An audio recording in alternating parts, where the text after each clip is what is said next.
I would like to welcome the gallery and councillors to our December meeting of council, and the time is 6:04.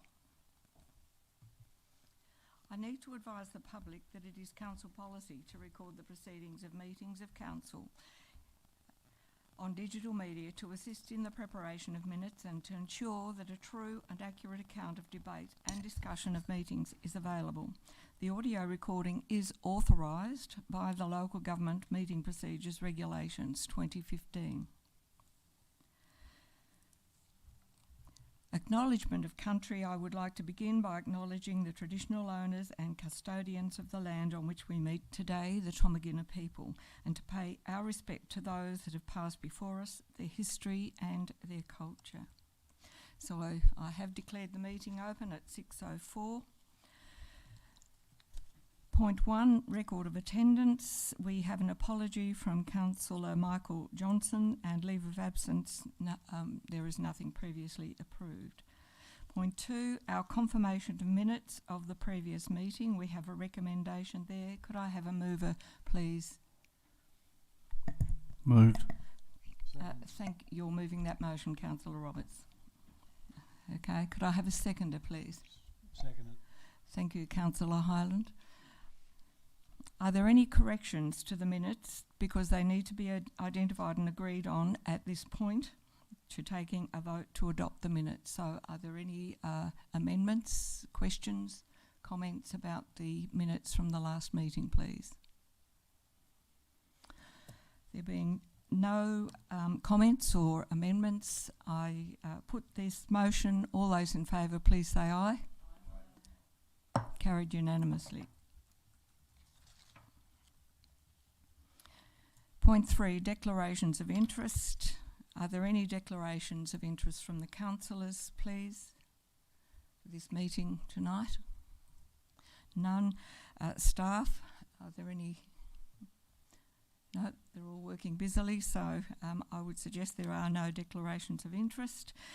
For our councillors' announcements and report, I have no announcements this evening apart from, well, I do have one. Our council was given an award at the local government conference on Thursday evening.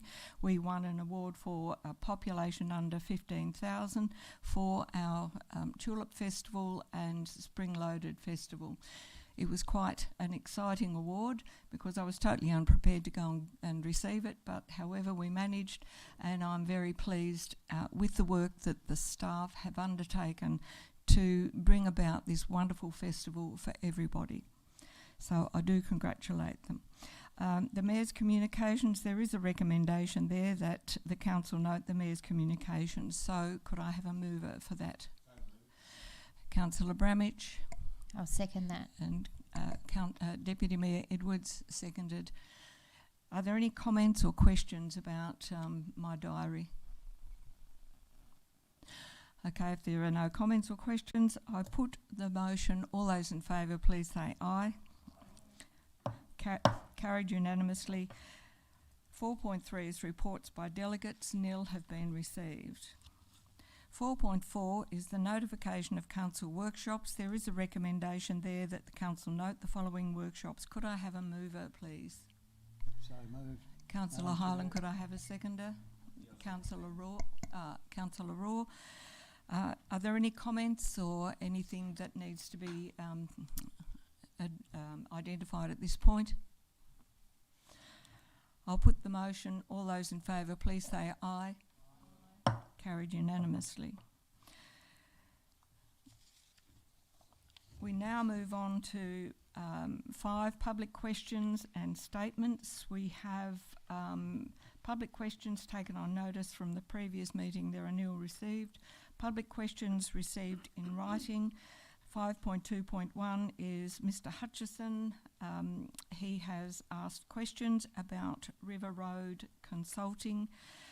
Thank you, Mr. Hutchison, for submitting your 21 questions relating to River Road Consulting. You've again been provided with extensive information in response to your questions relating to this matter over a period of several months.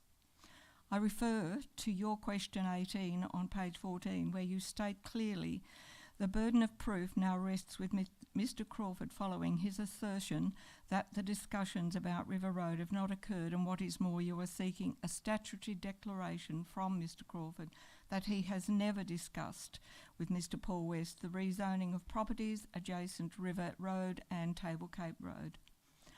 I now bring to your attention, Mr Hutchison, that in Australia the very basis of criminal law is that a person is innocent until proven guilty, and that there is no presumption of guilt against an accused person. If you have proof of any malfeasance or wrongful conduct by Mr Crawford or this council, then I strongly suggest you take your concerns to the Tasmanian Director of Local Government and or the Tasmanian Integrity Commission to state your case. So please note also on page 18 it is stated clearly that no further responses to public questions relating to this matter will be provided to Mr Hutchison, and as Chair I now advise that this is the end of that matter. 5.2.2, Mr Hutchison has again provided questions, 8 questions with 13 sub-questions. I thank you for those questions, and again a very clear and detailed response has been provided. Now we get to the public questions without notice, public statements without notice, and we have Mr Ewington. You have a question for the council. Would you? Beg your pardon? You've got both, have you? Well, look, you might as well come forward and question and statement.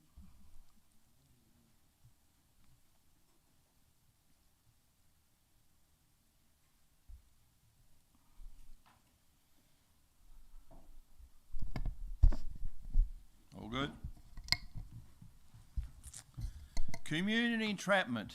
We've all experienced community entrapment in some form or other with this virus, COVID virus, in the past few years, where people had to stay home for 2 weeks to up to 3 months. It's a major issue.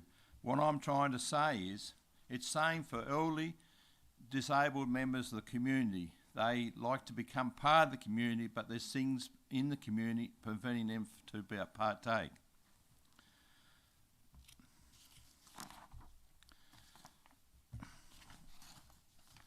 I'd like to point out, firstly, as you're aware, when you drive along the road, you'll see Burnie, Ulverstone, Devonport have major, impressive pedestrian crossings. White lining, signs indicating there's pedestrian crossing.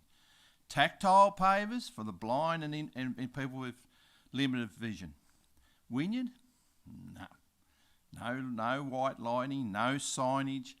It's just not good enough, because people like myself or people with walking frames, we have to push ourselves out onto the traffic flow to get the traffic to indicate that we're going across the street.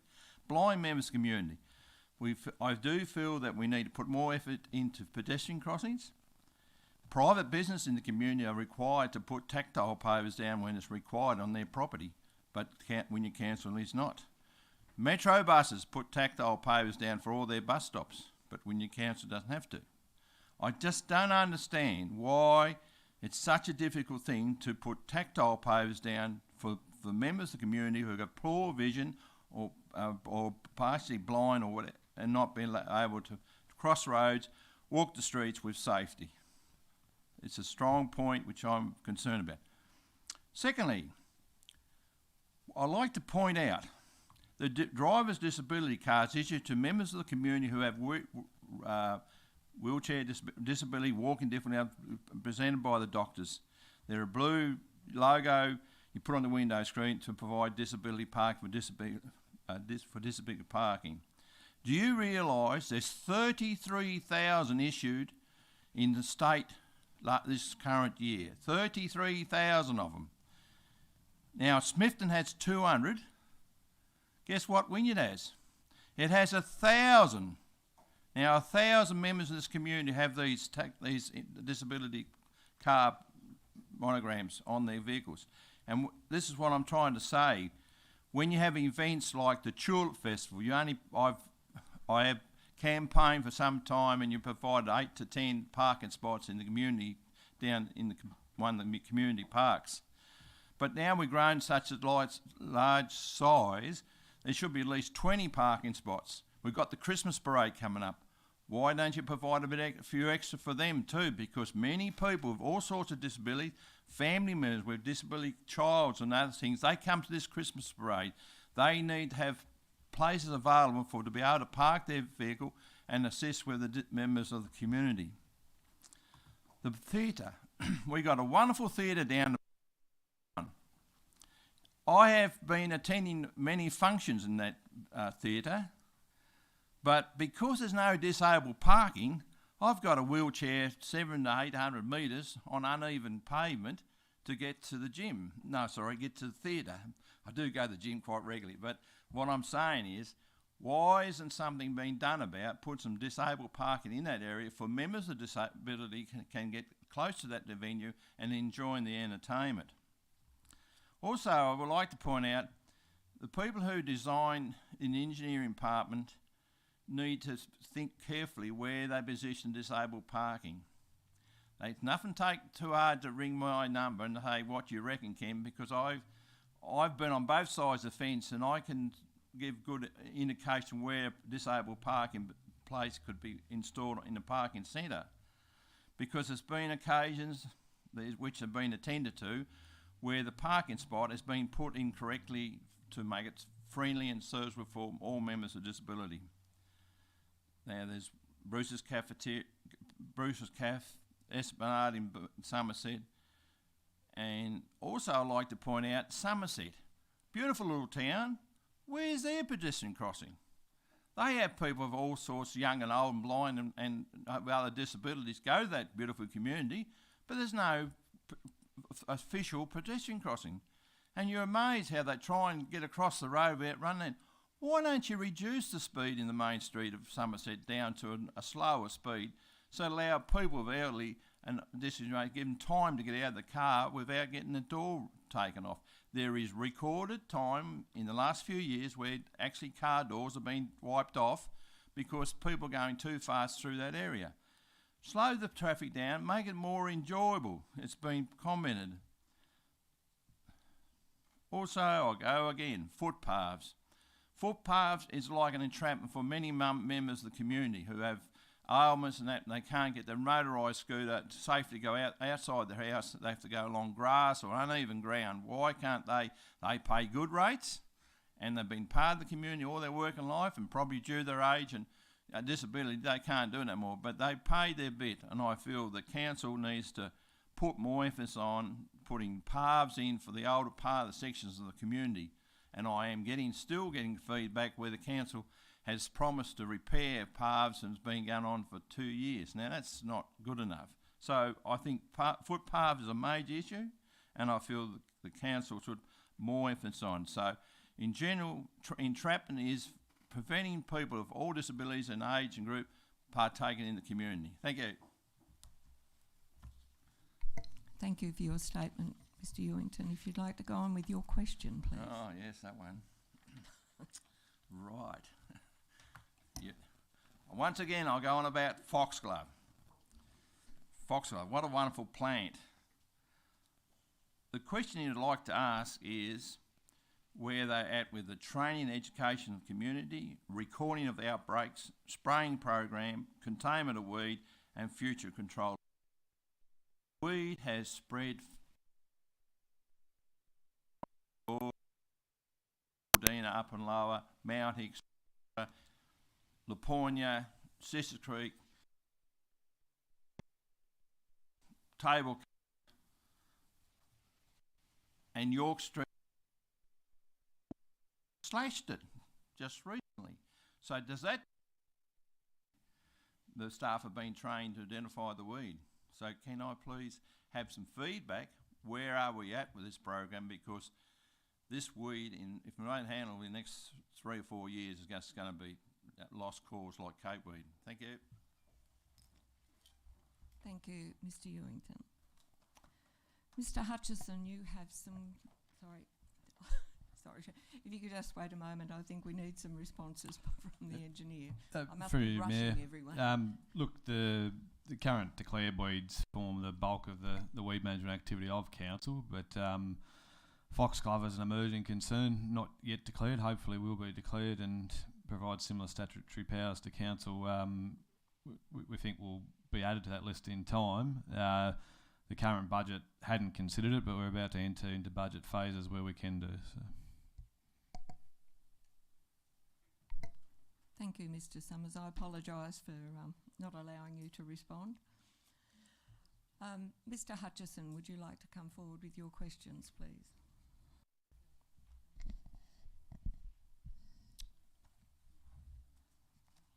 Thank you and good evening.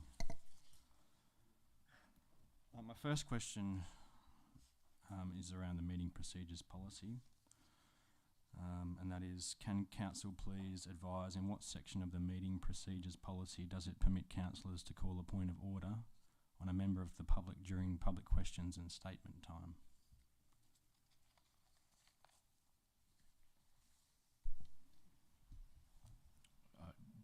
Through you, Mayor, the council operates in accordance with its adopted council meeting policies and procedures, which are available on council's website, and I guess the basis of those are formulated through the local government meeting regulations, which also are readily available for Mr. Hutchison to refer to.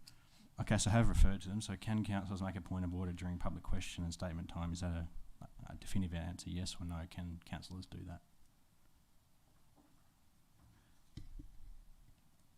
Can councillors make a point of order during public question and statement time in reference to a public? I would say that they could. And specifically referring to the meeting procedures policy, which you can probably pull up on your laptop, which point in the policy does that refer to? In the interest of time, Chair, I'll take that on notice and have a look. Thank you, Mr. Crawford.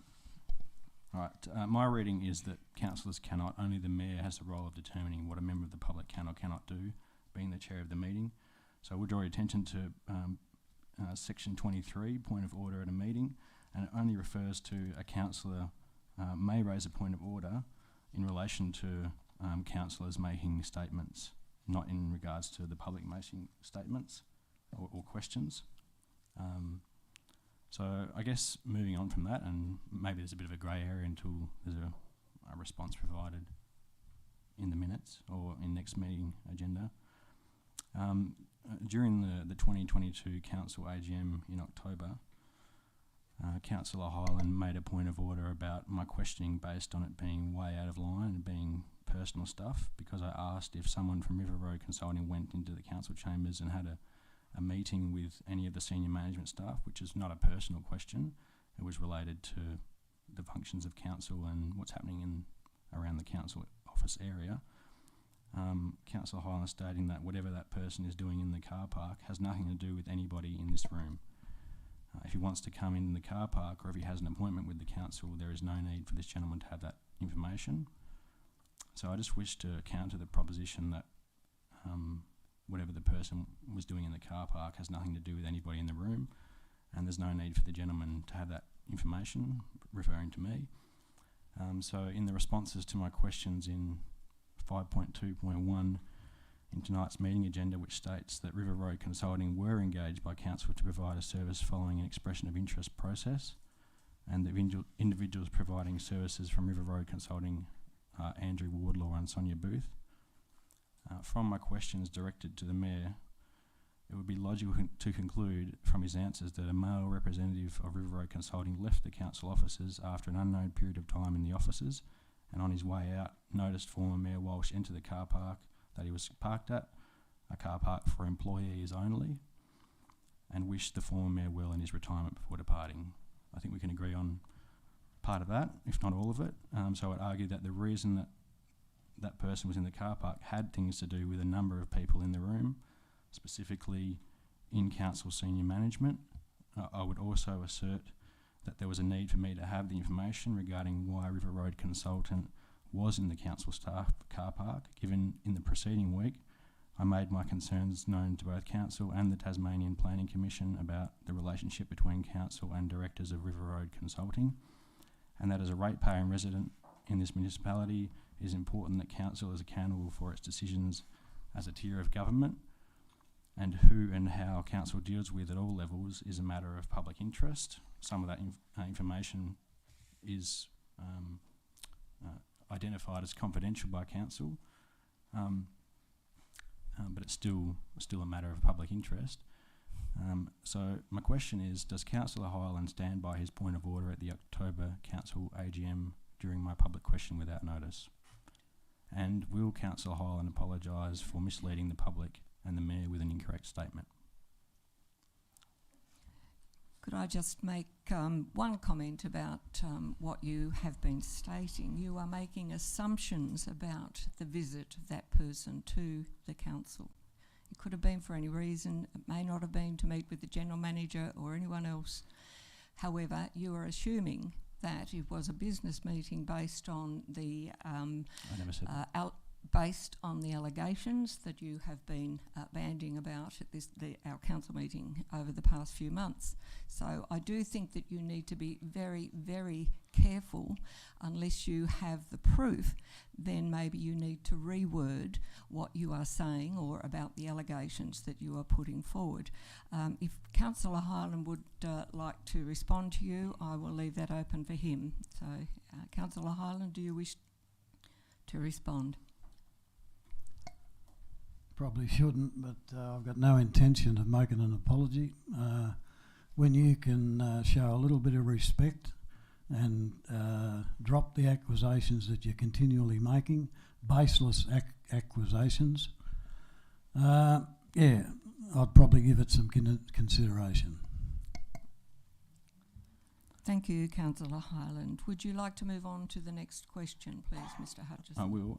Just before I do, I'll just respond to the comment earlier around the burden of proof. I'm not going to argue about the legal maxims in this place, but and I'm going to state that Mr. Shane Crawford is not in a trial, but when making statements where I have doubt in the response provided, it isn't misplaced to ask for evidence, and the only way that I thought would be appropriate in that situation was to give Mr. Crawford an opportunity to further that, and he hasn't, and that's completely his opportunity. However, Mr. Hutchison, what you asked for, or what you stated, is that the onus of proof rests with Mr. Crawford, and I think that is where it becomes quite legal. And again, I suggest that you temper your words so that you at least will get some consideration to the requests that you have made. Okay. I'm not referring to the legal situation, I'm talking about the logical situation. So thank you. We have moved on from there. Well, I haven't. I guess in place of that, I've been accused of making alleged defamatory, incorrect and false accusations by this council in written minutes. And equally, I disagree with these assertions, and they haven't been proven. And I also have the right of reply to such assertions. So again, if we want to talk about respect, it's a two-way process, and I feel disrespected by some of the responses through this process of just trying to ask questions, and I don't believe that I've made any incorrect accusations through the questionings that I've had, and it follows on to the next question, and that is, does council act consistently towards the public during council questions and statement time?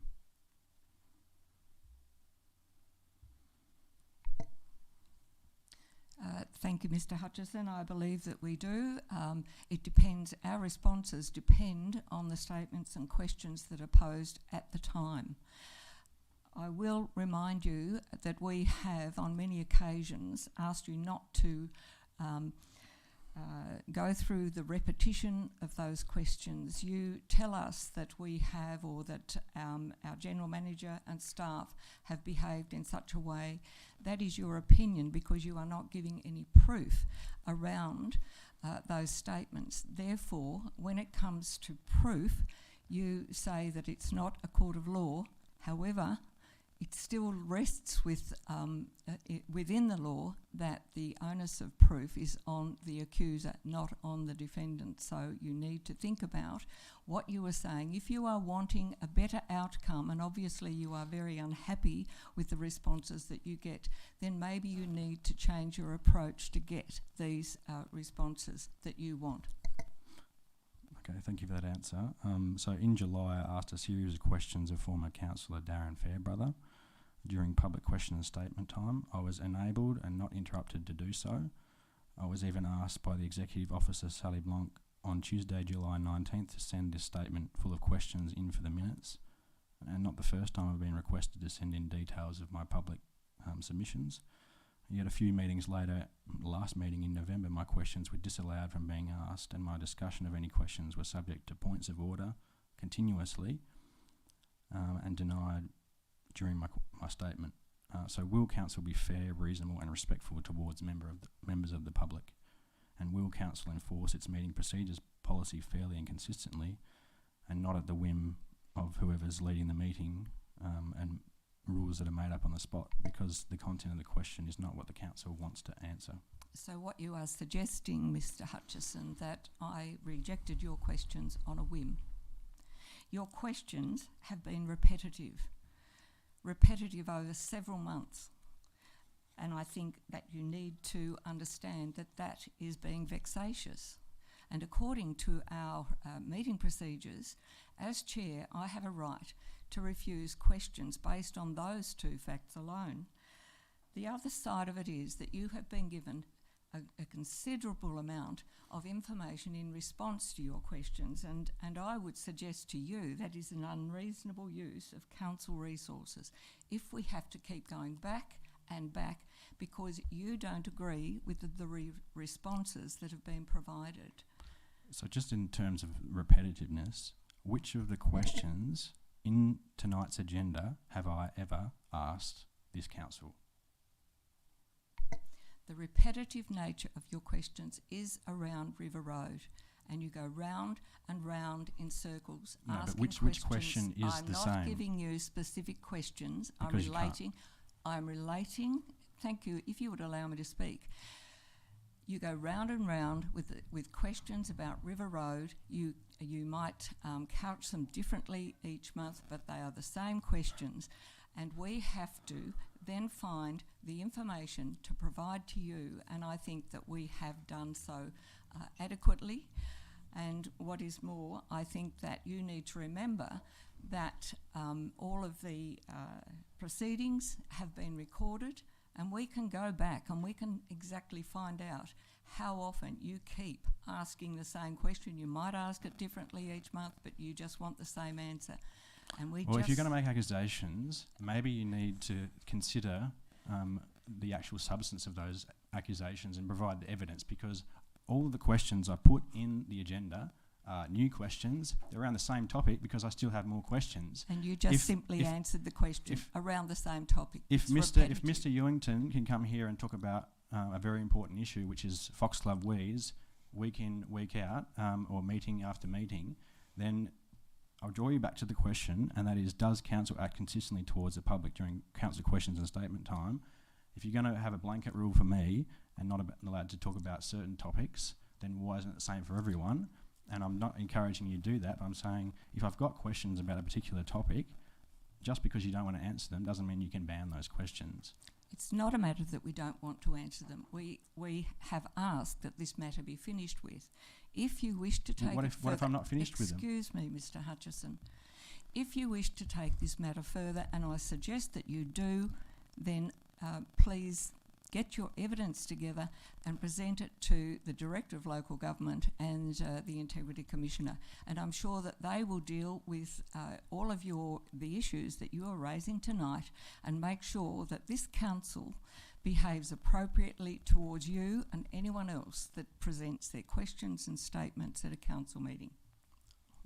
So essentially you don't want to have dialogue with me, you want me to go somewhere else with my questions. But in the last meeting agenda, you stated that all of your questions need to be in writing and they will be answered. That's your words, Mayor. So if I've got more questions and I follow the process that you outline, then why can't those questions be answered on whatever topic? I can ask questions about River Road Consulting until I'm dead if I want to. I'm not going to, but there needs to be a point where I'm satisfied with the responses given, and I appreciate the time and energy that the council have put into their responses, and that's fantastic, but doesn't mean the questions are finished. So I'll leave it at that. Could I ask you, Mr. Hutchison, where in the responses have we not answered your questions that you have posed? I'm still in the process of analysing that. I But I would believe I have had a quick look at the responses. I believe there are some questions that remain unanswered from those list of questions, particularly around the financial details. And I know they're confidential, but the response to those actually determine whether or not I can believe that it was part of an appropriate procurement process. So if it was below the $100,000 mark, then I can agree that council has followed the procurement process correctly, and we can move on. It's just a matter of public interest, and I have some follow-up questions and that I'll ask in future meetings, and I'll put them in writing. I'll jump through the hoops that you want me to jump through, but to stop me from asking questions about that topic, I think that's a little bit scary, and I think you should have a little think in the next festive season about your approach to me and others. Thank you.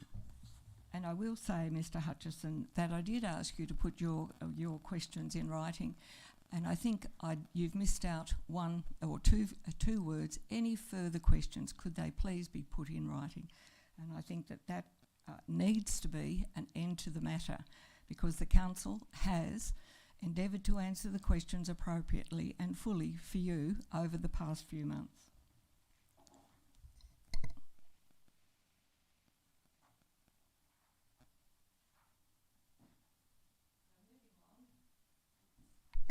Pardon me, moving on. Planning Authority items. There are no Planning Authority items on this agenda. Point 7, matters raised by councillors, responses to councillor questions taken on notice from the previous meeting, nil received. Councillors' questions received in writing, nil. Councillor questions without notice. Are there any councillors that have questions without notice, please? I will have a question if I could, through you, Mrs. Mayor. Ms. Mayor. Yep. Thank you, Councillor Courtney. How many times have we been asked the question about foxglove, and how many times have we identified that this is not a weed, that we can't deal with it under the Weed Act? Through you, Mayor Dunning, look, I couldn't answer that question tonight, but we can certainly look to see through the minutes how many times that question or similar has been asked in the past and provide that information. I think to Councillor Courtney, it comes down to the classification. It has not been classified as a weed yet, and I think that there are movements to have this particular plant classified as a weed, because it's just thoroughly, it's a real thorough nuisance, so we need to get rid of it. Are there any more questions, please, without notice?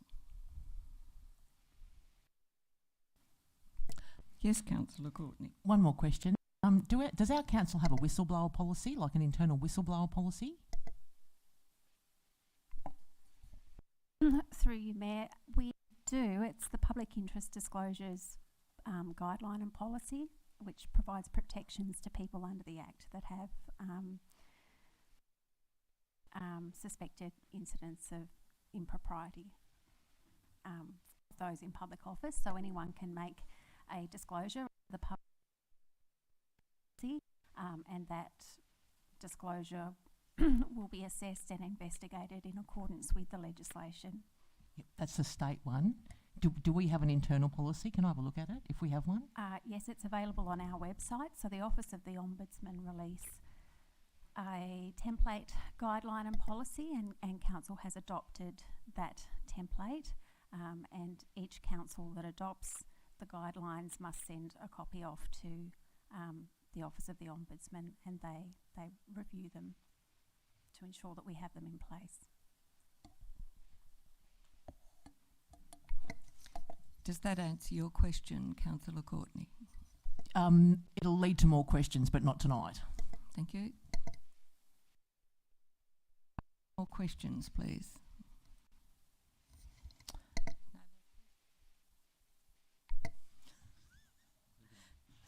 No more questions. Point 8 is the notice of motion. Nil have been received. Point 9 is reports of officers and committees, public land disposal, 4 George Street, Somerset.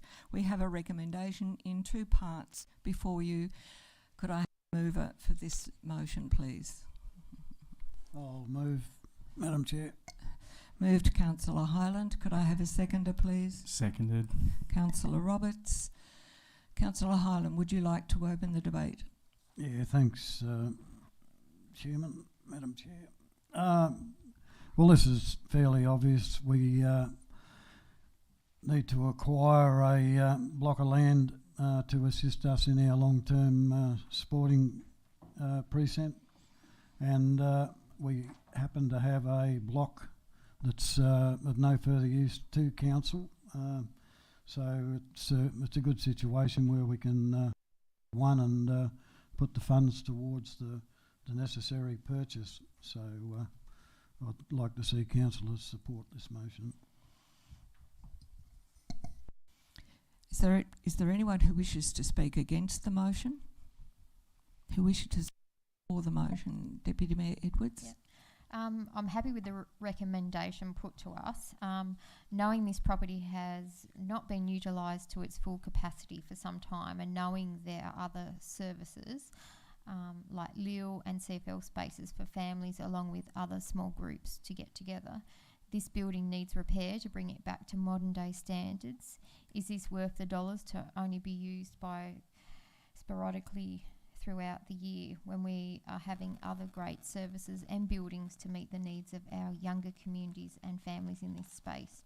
I'm happy to accept the recommendations and look forward to any feedback provided by the community. Thank you, Deputy Mayor Edwards. Any further comments? Councillor Roberts.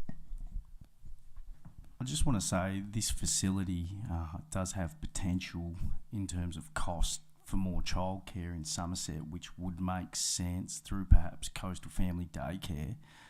Big supporter of that. But having our workshops and having looked at this does actually make a lot of sense for our council to do this and progress in other areas, and then hopefully we can address well-needed areas such as daycare shortage at a later date. Thank you, Councillor Roberts. I think I'll just point out that daycare is not one of our core businesses, so we do need to stay within the limits of what we can afford and what we should be doing. So if there are no further comments, I'll put the motion. All those in favour, please say aye. Aye. Carried unanimously. 9.2 is the Mayor's Voice to Parliament support request, which is the Uluru Statement from the Heart. There is a motion here for endorsement for myself as the Mayor to sign this statement. Could I have a mover for the motion? I'll move this motion. Thank you, Deputy Mayor Edwards. Could I have a seconder? Seconded, Madam Chair. Councillor Hyland. Deputy Mayor Edwards, would you like to make a comment? Yes, I'm happy to make a comment. We should not even be having this conversation. This should have been done or in place many years ago. On my values alone, I was brought up and also in my workplace, knowing and told everyone is and should feel included, belong, welcomed, equal and valued, no matter their religion, age, gender, colour, race or financial position. Everyone is equal. I fully support and endorse Mayor Dunyam to support the Mayor's Voice in Parliament public statement. Thank you, Deputy Mayor Edwards. Further comments? I do have a couple of comments myself. Thomas Mayer, the proponent for the Uluru Statement from the Heart, spoke at the Legat conference last week. He spoke with absolute passion. He identified that 7 times the Indigenous people and Torres Strait Islanders have endeavoured to put forward a petition for their inclusion in the Australian Constitution, and it's been knocked back every time. It is about 250 years already that these people have not been recognised simply because they are different to those that colonised this country. So I do think that it is something for us to consider with great strength, in all honesty. And when you hear the statement, you can't unhear it. When you read the statement, you can't unread it. It is extremely powerful and it is very meaningful. And of course, this is only to bring a voice into the Parliament for a referendum. This is not us making a decision or supporting the federal government in a decision about whether they should actually be included in the Constitution. We just are supporting having the referendum happening. So I'm hoping that you will support it. Are there any other comments, please? Councillor Courtney. I personally support a voice to Parliament, obviously. I got a bit uncomfortable when I first read the motion because I didn't think that we should be speaking on behalf of our community without consulting them. But I acknowledge, after further discussions, that this is about actually just sending it to referendum. It is not us making a decision without having consulted them. So, as I say, I'm comfortable with them having a voice in Parliament. I think that's a great thing. But I'm also now satisfied with this motion that's on the books tonight, as I wasn't before, because it is actually just giving the decision to the public to have the referendum. So I am in support. Thank you, Councillor Courtney. Are there any speakers against the motion? I'll put the motion. All those in favour, please say aye.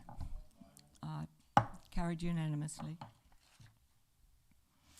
9.3, the policies for review. We have a recommendation to review the policies or approve the updated policies, the councillor benefits policy through to number 5. I'm not going to read them all out. So could I have a mover of the motion, please? I'll move the motion. Thank you, Deputy written. Mayor Edwards. Could I have a seconder, please? Thank you, Councillor Bramage. Councillor Edwards, would you like to speak to it? Is there anyone else who would like to speak to this motion? Councillor Bramage. Just very briefly, they've got to be done, they've got to be done. Thank you, Councillor Bramage. Anyone else wish to make a comment or wish to speak against the motion? Councillor Roberts. I just want to thank our wonderful staff for staying on top of this sort of stuff. Thank you. Thank you, Councillor Roberts. If there are no speakers against the motion, I'll put the motion. All those in favour, please say aye. Aye. Carried unanimously. 9.4, the Tulip Festival 2022. We're asked to note this amazing report for this amazing festival, and I ask for someone to put the motion, please. Yes, I'll do that. Thank you, Councillor Raw. Could I have a seconder, please? I'll second that. Councillor Roberts. Councillor Raw, did you wish to speak to the motion? Just to say that it was really great when the staff came to share with us around what the Tulip Festival was all about and the spring-loaded part of it as well. So it's just what our community needs, so it's fantastic. Thank you, Councillor Raw. Are there any speakers against the motion? Any more comments for the motion? Not particularly the motion. I just want to say congratulations to our council for winning an award for this, and congratulations to our community team who do a wonderful job. Thank you, Councillor Roberts. If there are no further comments, I'll put the motion. All those in favour, please say aye. Carried unanimously. 9.5, the Spring Loaded 2022. We have a motion to note this report. So could I, Councillor Hyland, do you? So moved. Thank you, Councillor Hyland. Could I have a seconder? Yeah, I'll second that. Deputy Mayor Edwards. Councillor Hyland, do you wish to speak to the motion? Oh, just a couple of words. Thank you, Madam Chair. The obviously the spring-loaded part of it, we had to do something when COVID hit and we didn't have our Tulip Festival, and this has just been such a wonderful conception that's going to continue on, I think, for a long time to come, and they're just obviously adding to it as we go, so it'll end up being a 1 month, 2 month full program. But congratulations to all the staff and what they've done, and obviously again on what Councillor Roberts said, congratulations on the award. Thank you, Councillor Hyland. Are there any comments from any other councillor? I will tell you that at the Legat conference I had several mayors actually that wanted to know all about spring loaded because they would like to copy the model that we have developed and used successfully. And I think that is a testament to what a fantastic program that we put together that really did bring social health and wellbeing back into our community. So I think very well done. Okay, if there are no speakers against, I'll put the motion. All those in favour, please say aye. Carried unanimously. 9.6, our quarterly information report, organisational performance. Could I have a mover for this motion, please? Councillor Roberts. So moved. Thank you. I'll second that. Deputy Mayor Edwards. Councillor Roberts, would you like to speak to the motion? I just want to say that this is actually great for transparency for our council, just to have these reports, and pretty much anyone can access and see what the management team's up to, and I really want to commend Shane and the team for the great work they're doing. I'm very impressed. Thank you, Councillor Roberts. Deputy Mayor Edwards. I had two questions. Do we have any openings for traineeships in the childcare area? And has this been an area in the past where only females have applied? So that's kind of one question. Mrs. Bradley, would you like to respond, please?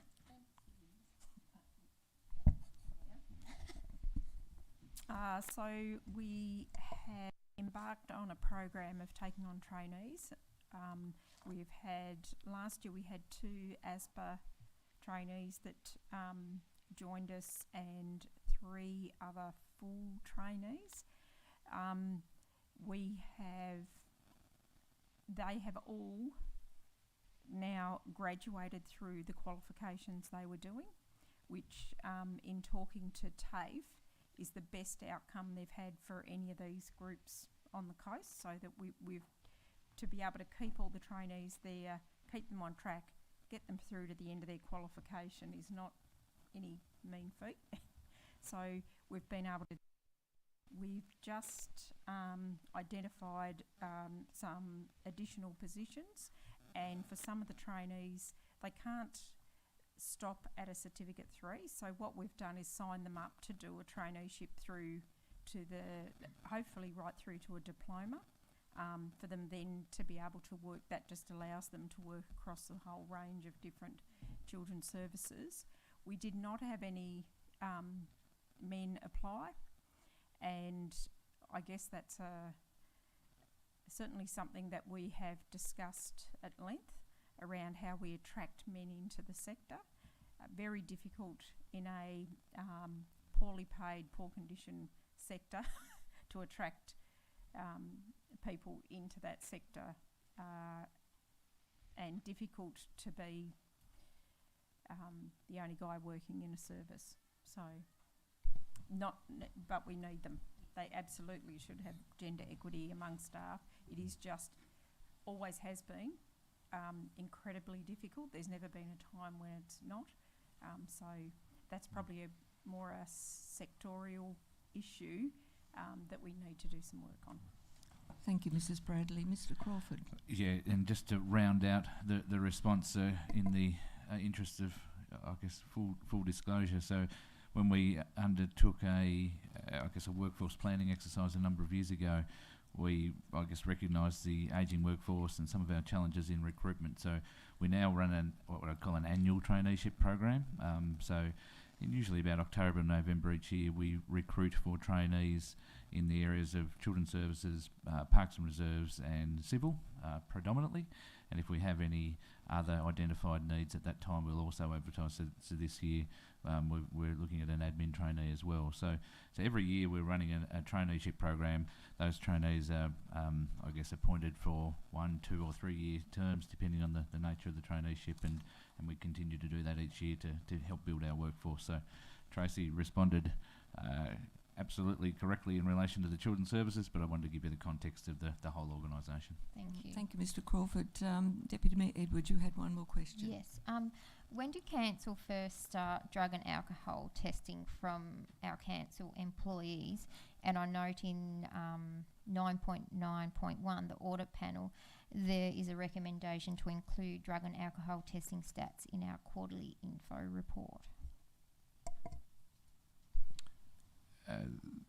Through you, Mayor Dunny, I couldn't say for certain exactly the time when drug and alcohol testing commenced with staff, but what I can say is that it has been going for a number of years. There are random tests conducted throughout the year. It is very much a random process that happens across all sectors of the workforce. And yeah, we continue to put a budget allocation in each year for that to continue. So at this point in time, we have no plans to, I guess, reduce that in that space, and we'll look to continue to further enhance that program in years to come. But certainly something that we take seriously and we do on a regular basis. Thank you, Mr. Crawford. Sorry, Yeah, the second question there was around the audit panel. Yeah, so the audit panel, I guess, wanted some assurance, if my recollection's correct, that they wanted some assurance that the tests were being undertaken. So they're not interested necessarily in the outcomes. It's more that we have a policy. Are we adhering to that policy? So they wanted some evidence that we were doing the tests. Yeah. And I guess that's part of risk management insofar as the work staff are concerned. Councillor Roberts, did you have a question? I was actually going to state something. I'm a guy that studied child studies in both high school and TAFE. I actually did my work placement in the childcare centre over there under Jean Petterwood, and I actually won the Practical Excellence Award as the only male. There's about 31 females. So my experience with youth work, childcare, is that it's not exactly a field that men really want to go into. So there's the answer. Thank you, Councillor Roberts. Are there any further questions or comments on this motion? Okay, I put the motion. All those in favour, please say aye. Aye. Carried unanimously. We're up to 9.7, the financial report for the period ended 30th of November. There are 2 points or 2 parts to this recommendation. Could I please have a mover? Madam Chair. Thank you, Councillor Hyland. Could I have a seconder? Thank you, Councillor Bramage. Councillor Hyland, do you wish to open a debate or have any comments? No, I'm quite happy with the way things are situated. Thank you, Madam Chair. Thank you, Councillor Hyland. Anyone else have any questions, comments? Anyone wish to speak against the motion? I'll put the motion. All those in favour, please say aye. Aye. Carried unanimously.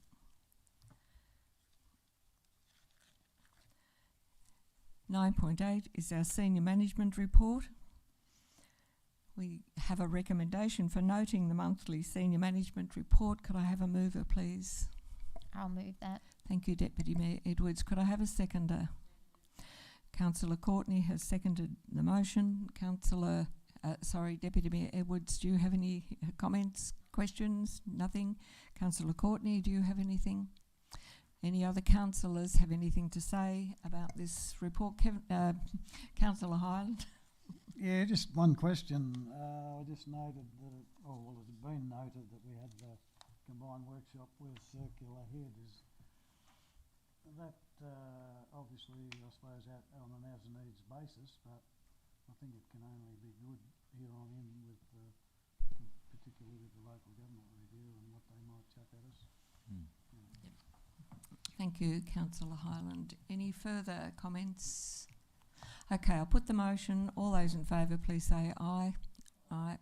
Carried unanimously. 9.9, minutes of other bodies. We have the minutes of the audit panel committee held on the 22nd of November. There is a recommendation, 2 parts to that recommendation. Could I have a mover for that motion, please? I'll move that motion. Thank you, Councillor Roy. Could I have a seconder, please? I'll second that. Deputy Mayor Edwards. Councillor Roy, would you like to make any comments about this motion, or just a feeling of originally feeling quite overwhelmed by it, but after going through the process on the day, realising that there are so many processes behind council and finance, and a great feeling of security that that everything seems to be attended to. Thank you, Councillor Raw. Councillor Raw attended the audit panel meeting, and I think I can say the same, Councillor Raw. It's quite an eye-opener. Okay, so did I put that motion? I did. Fine. If there are no further comments, I'll put the motion. All those in favour, please say aye. Aye. Carried unanimously. Point 10, matters proposed for consideration in the closed meeting. I have a recommendation there. Could I have a mover for that recommendation, please? So moved, Councillor Bramage. Could I have a seconder? Councillor Hyland seconded. I'll put the motion to resolve by an absolute majority that the matters listed below be considered in the closed meeting. All those in favour, please say aye. Aye. Carried unanimously.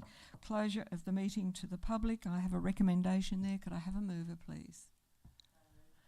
Councillor Courtney. Could I have a seconder? Councillor Roberts. So we have a motion that resolves by an absolute majority that we go into the closed meeting and we're going to consider those matters listed.